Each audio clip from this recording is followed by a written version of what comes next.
here, another one.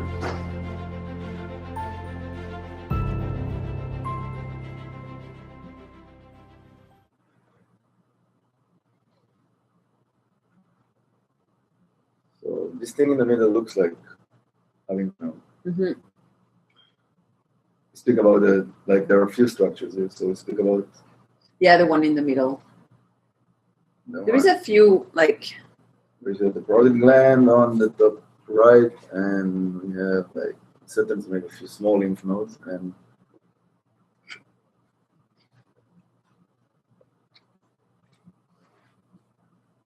so you have like a few lymph nodes, yeah.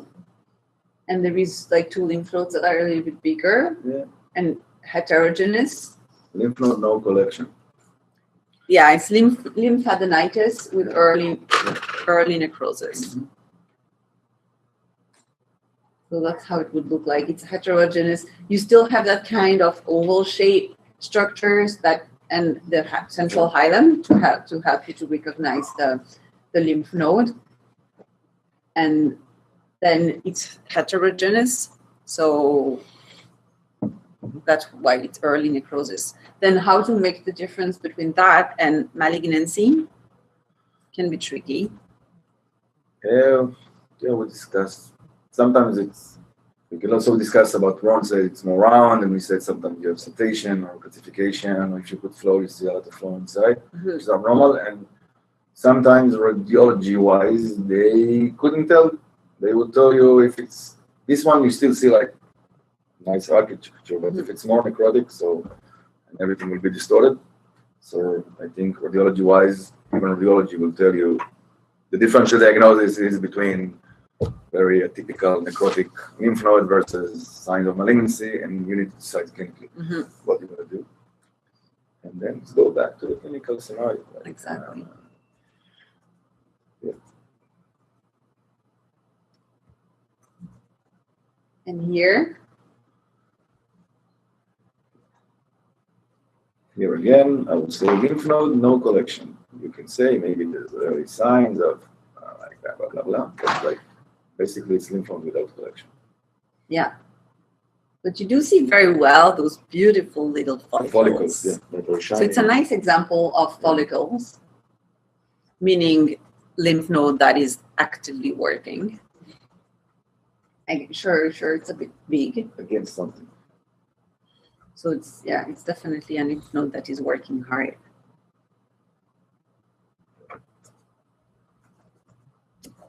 And that one.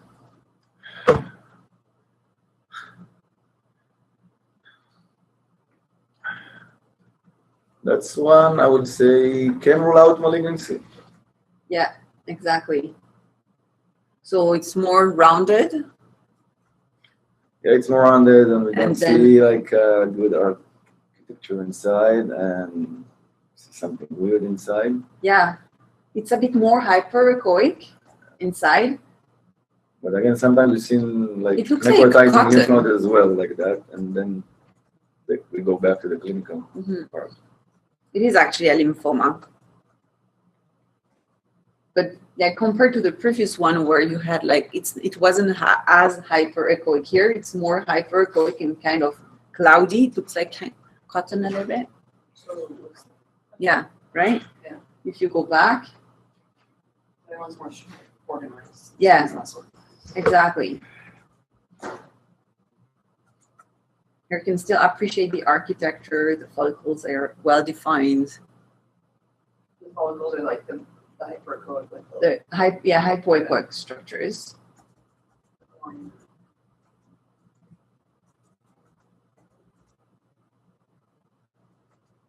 And then here,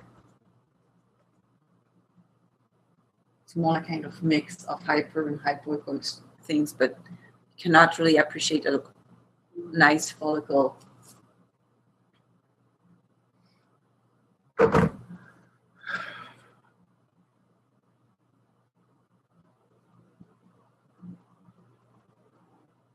Right?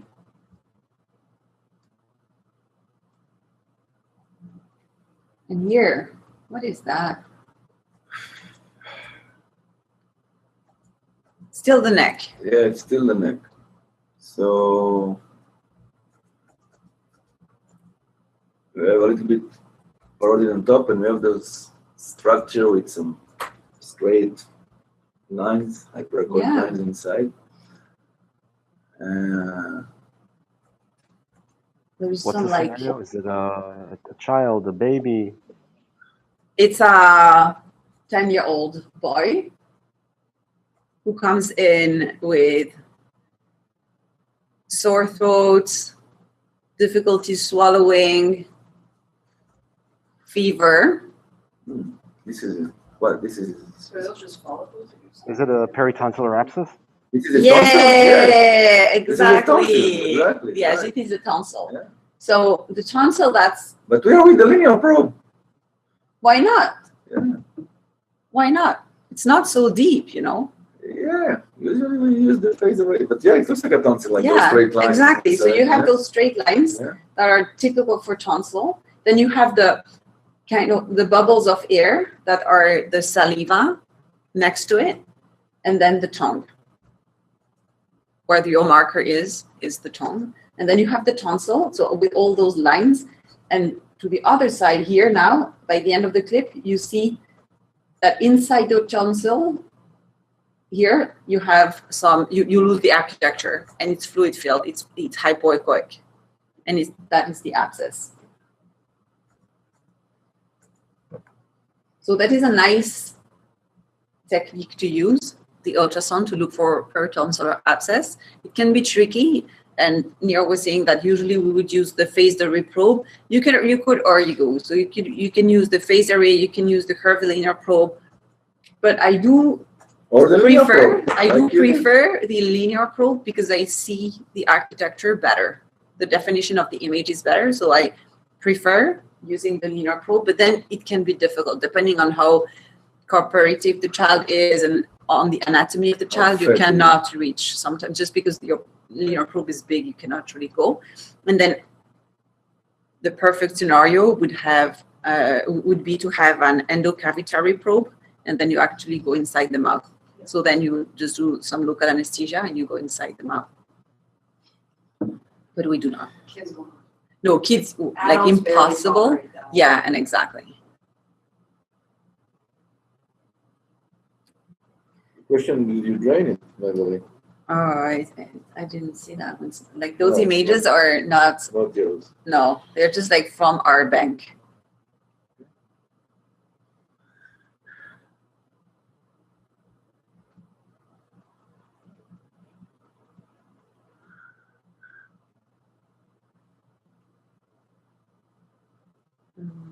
Here, I don't know if I have, do I have, no, I do not have Doppler for that one, sadly.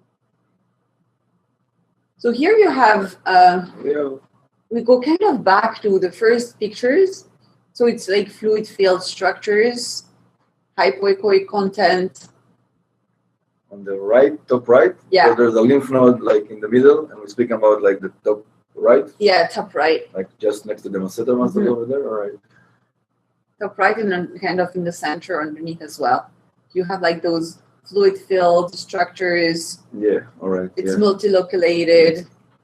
And here, No, I one of don't have them- the flow, but if you put flow on it, Then you're gonna see flow actually. And then the one that is really in the center is kind of connected to some those. kind of venous malformation. Yeah, exactly. And the one in the center on top of the muscle is actually connected to the same malformation, but there is a hyperechoic content in it. And if you press on it, it wouldn't compress. It would stay that with the same shape. Lamier. That is thrombus. Yeah, there's a thrombus in a neck mass, arteriovenous malformation. We have the image with the thrombus inside. You see the thrombus? The thrombus is the one Over in the there, center. I sadly do not have any picture with the flow. Over there. Here, no. On top of here you have the muscle, and here on top that is the thrombus that is coming now. Oh, that looks like a lymph node to me. The thrombus? It's part of the lymphatic malformation, and it's the thrombus. And here underneath, probably there is some thrombus as well. Like basically, inside your fluid-filled structures, anything that is going to look like hyperechoic is going to be a thrombus. Oh, where's the cover?